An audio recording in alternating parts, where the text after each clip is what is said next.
It all started with a Reddit post. Simple, eerie, and unforgettable. When I read this story, I knew I had to make a video about it.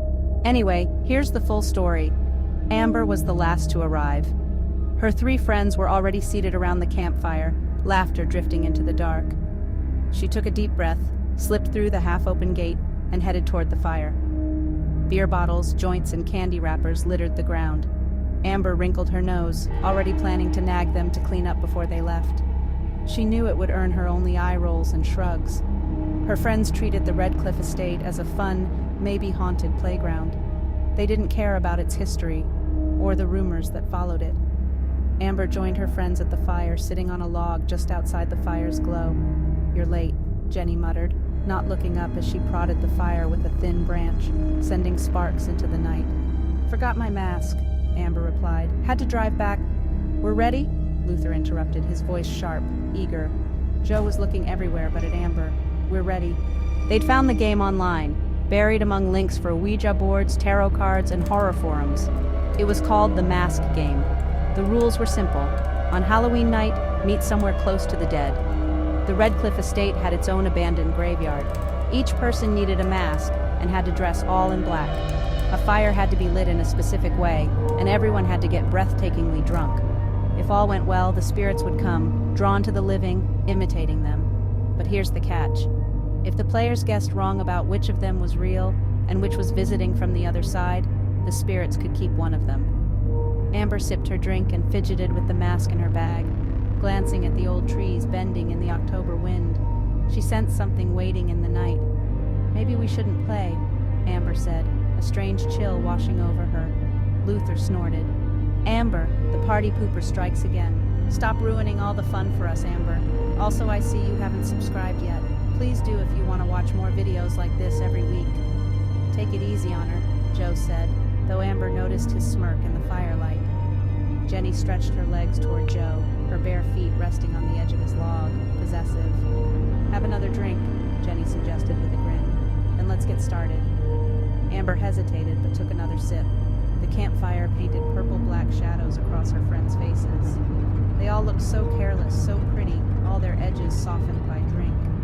Amber resented how little they respected Redcliffe or its past, but she stayed silent. After another half hour of laughter and eerie tales, Joe stood up. "Let's start then." Jenny rose, her eyes glinting with excitement. "Remember the rules, no cheating, no peeking. Walk until the fire and the others are out of sight, put on your mask, and return from a different direction. If we're lucky, we may have a few guests join us." Her voice dropped. "And no flashlights, no phones. Gotta keep the game secret." Each friend took a different path into the night. Amber stumbled over uneven ground, almost colliding with a tree at the edge of the lawn. She looked back and saw the faint glow of the campfire, its light growing smaller as she ventured deeper into the forest. Her mask, a white cat, felt cold in her hands as she slipped it over her face. But as Amber returned toward the fire, a chill washed over her. The fire flickered, and seated around it were 4 figures wearing masks: a jester, a wolf, a robot, and a skull. Each turned to stare as she approached. "Who are you?" Robot's voice was a garbled buzz, unrecognizable. "We're not supposed to tell yet," Wolf muttered, their voice low and impatient. "Just sit." Amber hesitated.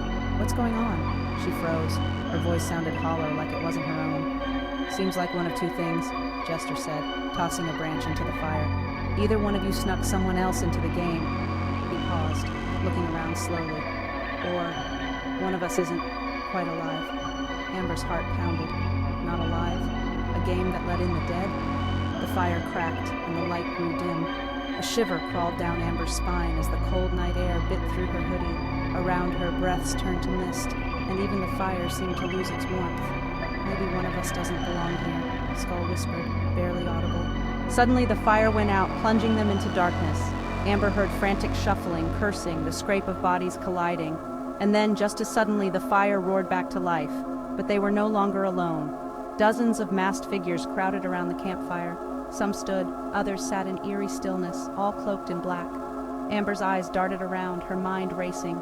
Animal masks, plague doctors, monstrous visages, their silent stares fixed on her. "What's going on?" Amber whispered, her voice quivering. "What's going on? What's going on?" The crowd chanted back. voices overlapping, distorted. Panic surged as bodies pressed in, voices rising to a feverish pitch, mimicking each other's words.